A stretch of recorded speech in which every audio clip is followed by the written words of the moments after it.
I actually like Hublot, number one. I think that steel luxury sports watches are not only not that good, but I think they're a trick on the watch community. I think it's actually deception for profit. And I'm sorry to say it, even though I'm a fan, I don't think Hodinkee's very influential anymore. I'm sorry. Well, you know what? I don't like... The worst thing we could have done is give this guy a microphone.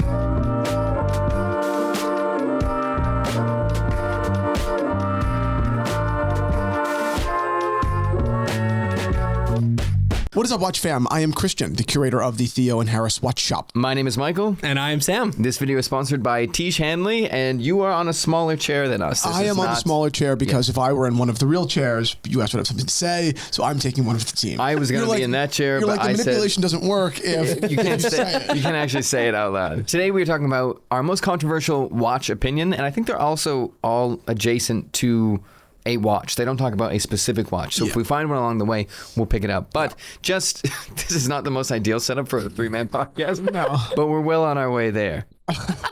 We're well on our way. And there are going to be a couple three-person episodes, the holiday special being one of them. Yep. So I don't know why you're taking up 2/3 the frame, though, dude. Whoa. You just call me fat? I think you just call me fat. Sam, what you need to do is you need to get a napkin and you need to write down things that you think he's going to say and things you can come back with. No, stop. Don't do that.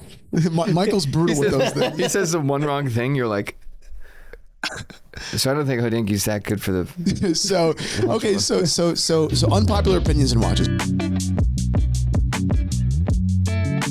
My real unpopular opinion in watches is that I truly like Hublot. Like, this is not a joke. Everyone, like, it's kind of become a thing. Like, I actually like Hublot. In the same vein, I like Richard Mille. Oh, come on. That's where you draw the line? You're boring. I won't say I have a specific watch style, but I'm like, that's cool, which I've said to you for a while. I'm like, that lightweight, weird, colorful watch is cool. I'll play devil's advocate with you, but I just for fun of the video. It's just all I will play devil's advocate with you. So, but that being said, I kind of know where you're coming from. I also kind of like them as well when they were at a good price point. Now they're half of what they used to be. And my other opinion is that Hodinkee's not really an influential company anymore.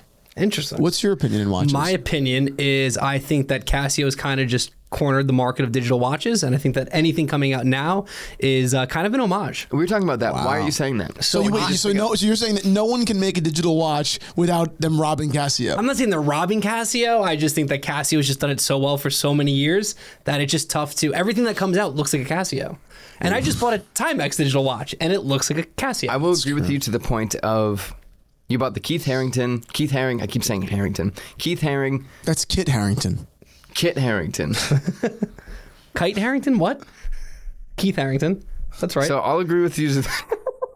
If you ever find yourself in a tight spot, just stop talking and then wait. And when it goes quiet, you just start again. I'll agree with you because that watch that you bought, to me, I know it's not true, but I think of it as lesser quality to Casio. Because it's not a Casio. You and I literally spoke about this on a recent live. I'm like, well, it probably won't like hold up as long because it's not Casio. It's not name brand, but it's Timex. Yeah. Ooh. That's interesting. You think that too? Well, I wasn't thinking about it until just now, but yeah, it's kind of if it's kind of a knockoff, then the inherent implication is that it's not of the same quality. Yeah. Even though it very well may be, it's like Kleenex, right? Versus whatever other, right? Yeah, store brand. You're like, that's probably not possibly as good. Wait, what? That's interesting. It's to the point where I think because it's such a low price point, it's hard to say no. Like anyone can have that, but it's not technically true. Yeah. Because you're like, well, it's not a Casio. It's not a G-Shock. If a watch looks like a G-Shock, Timex is the one that always does this. You're like, it's probably not as tough though because Casio did that. Like you guys are just copying the style. There's an implication. Yeah. There's an implication. There's the implication. I also, another hot take that's very unpopular. I think that steel sports watches are actually a trick. I think they're actually a trick on people. I think that their entire rise to prominence is like a joke that the uber wealthy designers and companies that own the brands are perpetrating upon people. I think that the conglomerates, right? Bernard Arnault is very famous for doing this, right? His famous quote, or the quote that's attributed to him that I believe is from him, right? The luxury industry is the only place to make luxury margins, and I think that if you look at a lot of the products, they become rather exceedingly wealthy from.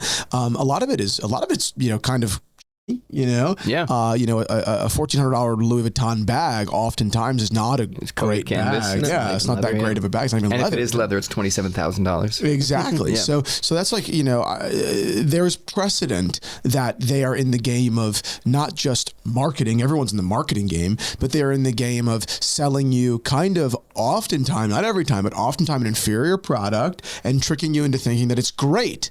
And I think that look at the margins on some of this stuff. I mean, it's insane. I mean, even put aside, I don't know. I don't know. I think it's crazy. I mean, put aside the hype of the secondary market. The Nautilus at $30,000 retail is actually a lot of money for that watch. Oh yeah, it's a lot of money. Here, the trick of it is $10,000. What I feel like you're saying is, if we look at your watch, which is obviously way different than a sports watch. It's like, hey, would you rather sell a watch with less margin because it's harder to make, or would you rather basically make a watch as simple as you can because it's for sport and get a way higher margin? Exactly. You take the complexity out, but also be like, well, real tough guys, they can't wear a dress watch. It doesn't make sense. You have to wear a sports watch, which just so happens to be a not decorated movement, a very simple case design, a very replicatable. Replicable. Yeah, of course. You can make it again and again and again very easily. It doesn't need a lot of hands on it. Yeah. And it goes wild. I think it's a trick. Wow. I think it's 100% a trick, and I think that the people that make these things are the people that are responsible for, I'm not saying the guys that are making Nautiluses are saying, I'm tricking everybody. Sure. Those people are just nice watchmakers, and they're just nice polishers. Oh, it's not the employees, but right? the people that own these companies, and it's not just Patek, I think it's a lot of these companies, I think that they laugh a little bit at all of us. I think they laugh at us for putting what is, relatively speaking, a mundane, cool, but comparably, compared to the hype, mediocre watch, and treating it as if it's divine. I think that we're all idiots for chasing it. I get into the point where we're sheeple. Sheep. Just because you have a different mic now, your whole attitude's different. Because my wrist is bent. Yeah. You do this. You wrap the cord like this. Oh yeah. I have an attitude. I actually was commenting on that. That's why we're talking about. With making clothes now, it's like I go to manufacturers and they're like, oh yeah, we make brands for these people that cost $10,000 and we make yours and you use the same exact materials as them, but they market it different. And it's like, wow, that's wild. Jeez, totally. And then you start to read like people talking about materials and it's like, instead of saying, I got this wool from California, you say like, sourced sustainably off from this type of sheep, that type of this type of that. Yeah. And then it all of a sudden becomes like, well, that's incredible. Yeah. And like wool from California is not that cool. Right. Or like repurposed versus recycled. It's like a whole thing. Yeah. Want to hear mine? Yeah. Watches, I told this to Sam before. Watches don't look better besides maybe the bezel and maybe the dial as they age. They look progressively worse with scratches and dings and everything. Yeah, I agree with that. I mean, really? I thought you two would both not agree with that. You go first. No, please. I was just gonna say I'm all for scratching a watch that is I'll say I could replace easily if I wanted to. Yeah. Like if I scratch my Rolex like to the point of like no return, it's like I don't love that. Yeah. Like, don't love that. Don't want to wear that. Like, yes, I made it mine. This isn't romantic to me. No, it's not. And I'll laugh about maybe how I scratched it. And odds are I probably wouldn't remember how I scratched it. Why? Because I'd probably be drunk at a bar. Oh. I don't know. What am I doing with my Rolex? We kiss. It's like, what the hell was that? This video is sponsored by Tiege Hanley. Do you have skin? I would like to think so. Yes, I do. Then you need Tiege Hanley. They help men start and maintain a skincare routine by simplifying the entire process. Yeah, maintaining is really the hardest part because I feel like most people, they start and they're like, I'm tired. I'm going to bed. I don't want to redo this or do that. Tiege Hanley's goal is to fix that. I recommend that you start with their level 1 system, and it comes with all the basics. A daily face wash, a 2 times per week exfoliating scrub so you can get rid of dead skin and all that disgusting stuff that builds up on your face over time. AM moisturizer with SPF 20 because you should always be protecting your skin. And a PM moisturizer to help your skin stay hydrated and healthy throughout the night while you're sleeping, especially during the winter. I wake up so dry. Same. I'm like SpongeBob when he's in Sandy's house. Pinky up! Yeah. My favorite part about Tiege Hanley is it actually comes with a full instruction card which tells you when to use it, what order to use it, and how often to use the products. That's great. I don't want to Google anything when I'm putting PM moisturizer on. Their products will make your skin look and feel amazing, and you don't have to trust just us. They have over 7,000 5-star reviews on their website from satisfied customers whose skin is thirsting for more. In addition to amazing skin, members of Tiege Hanley get tons of benefits, including at least 20% off retail price, the ability to customize your box, exclusive monthly deals, pause or cancel at any time, and low-cost shipping to most other countries. And because Tiege Hanley is sponsoring today's video, they're offering our viewers a great deal. Just click the first link in the description and you'll get 30% off of your first box, plus a free gift. Click that link and get started today. Thank you, Tiege Hanley, for sponsoring this video.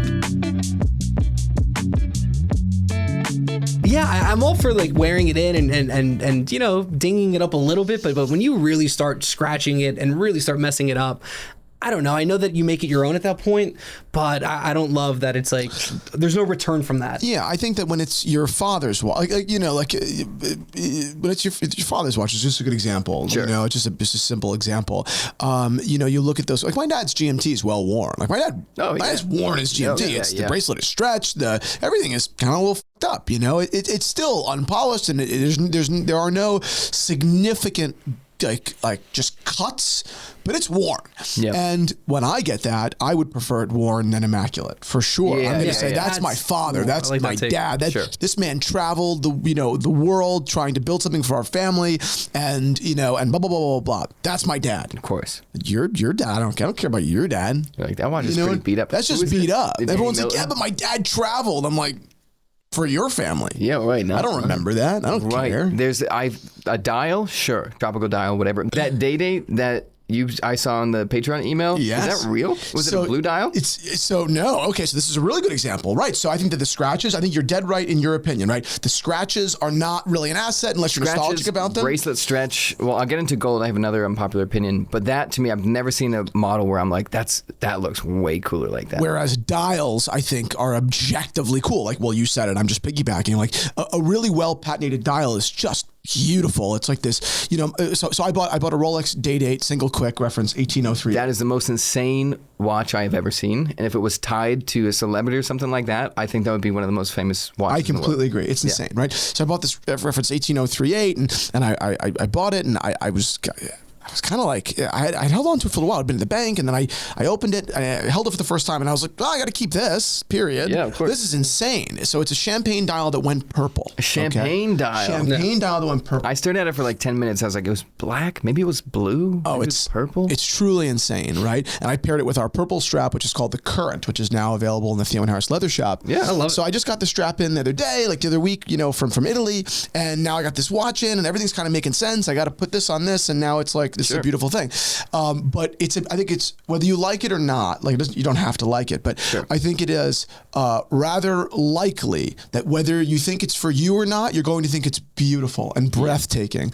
I don't think you think that the scratch in the upper left-hand lug is beautiful, though. That's just a scratch. That's just a scratch that you wish wasn't there. I just hear so many times like, well, it got beat up. It looks better as it ages. Like, that's the story. And I'm like, I don't know. It's your story. Like a mangled watch with like sharp steel edges on it. You know what it reminds me of? My buddy John, Big Wrist John, says this all the time. He says, you and your crazy stories of your crazy nights out, because he really went hard for a while. Like really, like Jersey club scene went really hard.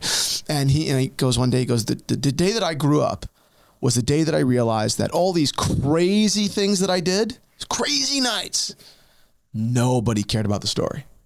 Nobody. Really? Nobody really cares. People are just gonna be like, oh, that sounds awesome, man. That was cool. No one actually cares. Now, if you were there, it's going to be between you forever. It's like, remember that night that remember?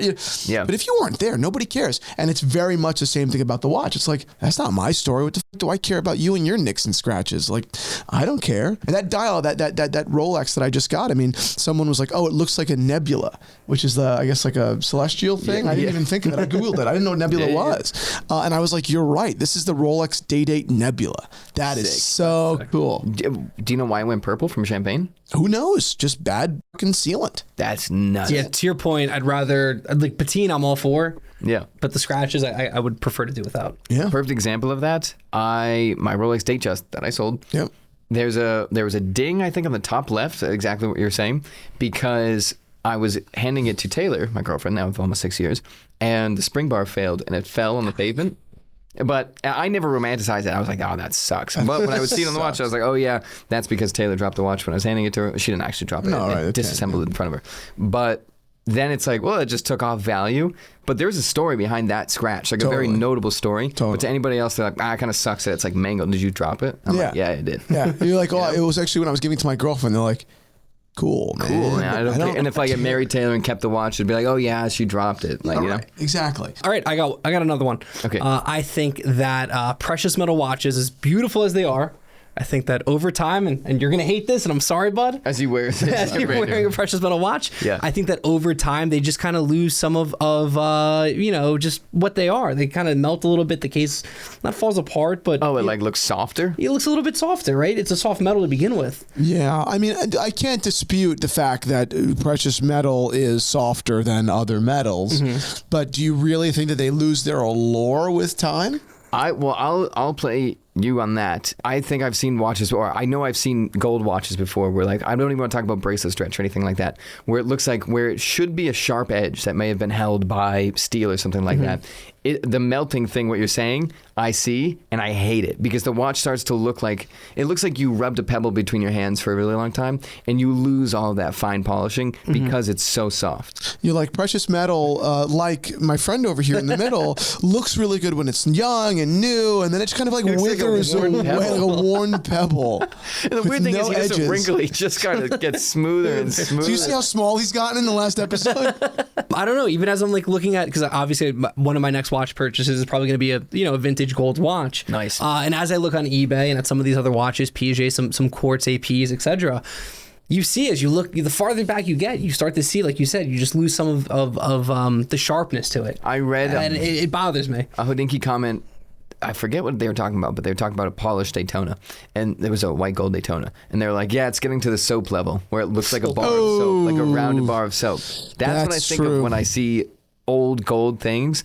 That I don't know if it's that they aren't taken care of well, if it's because they're polished or if it's because of wear. Daytonas are famous for this. Really? Daytonas are famous for this. I would say there's probably no worse aging watch than a white gold Daytona. I saw that in AD and I was like, oh my. I think part of it is because gold, ages a little bit difficultly, but I think the larger issue is because it's gold, the inclination of the jeweler or of the watch dealer is to just polish it to make it look brand new. Yeah. And you actually lose so much metal. The watch physically becomes smaller, right? Like the lugs get like needles. Yeah, they get small. Yeah, exactly. Whereas a steel watch, they're like, I don't know, you don't have to go crazy, right? We don't want the steel to be shiny. They still need to be clean.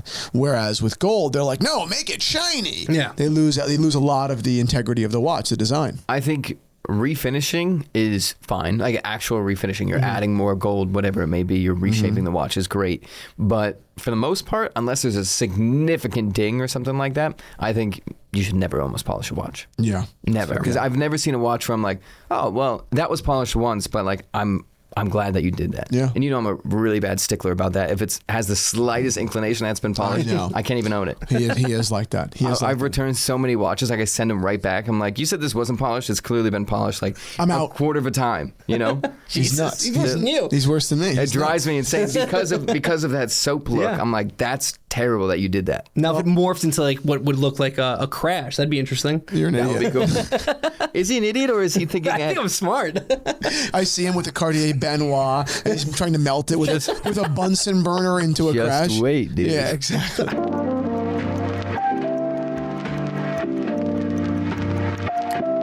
Straps, as many of you should know, bring a whole world of potential to mix up your watch collection. They breathe new life into watches. They help you pull out different colors. They give them new personality. Straps can be very addictive. I know people with 2 watches and 10 straps because it adds so many facets to a collection in a fairly easy and fun way. So that's why they become such a part of the Theo and Harris culture and identity. I think we sell more exotic straps than almost anybody because I just love them so much and I love sharing them with you.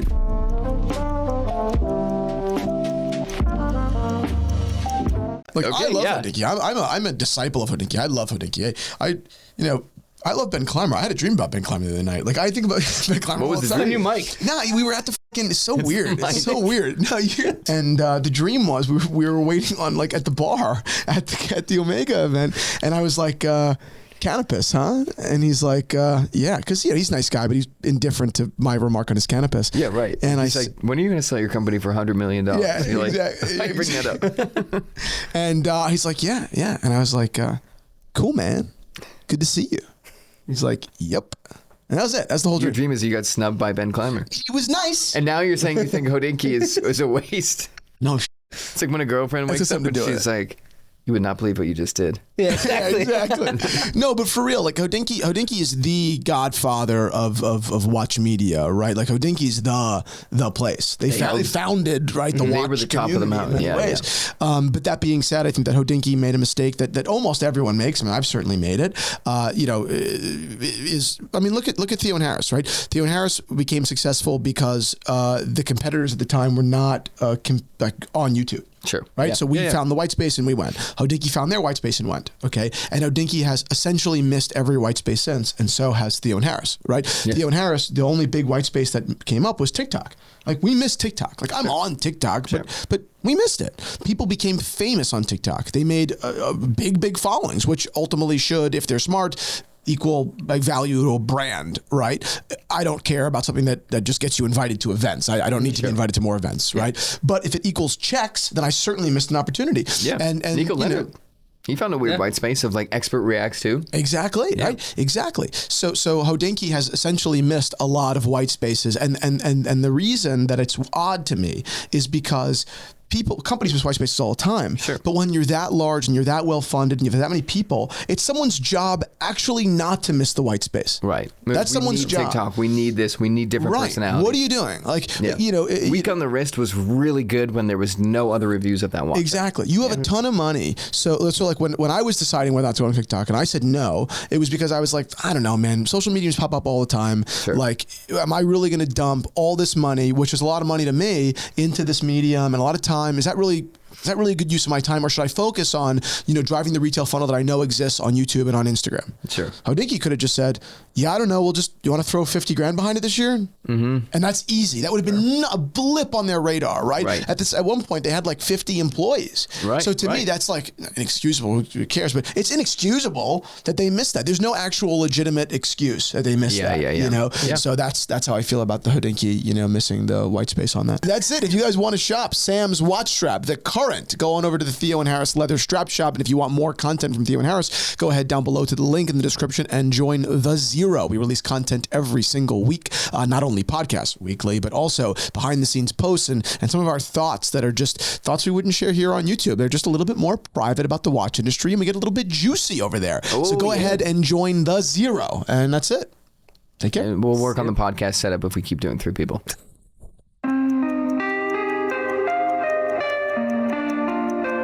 Whether you're a Submariner guy or a 50 Fathoms guy or a Day-Date guy or an FP Journe guy, you've got to just take a step back and appreciate this history here. This isn't stuff you're going to find in a showcase. This is not mass-produced stuff, which is beautiful in its own right. I mean, this is treasure hunting.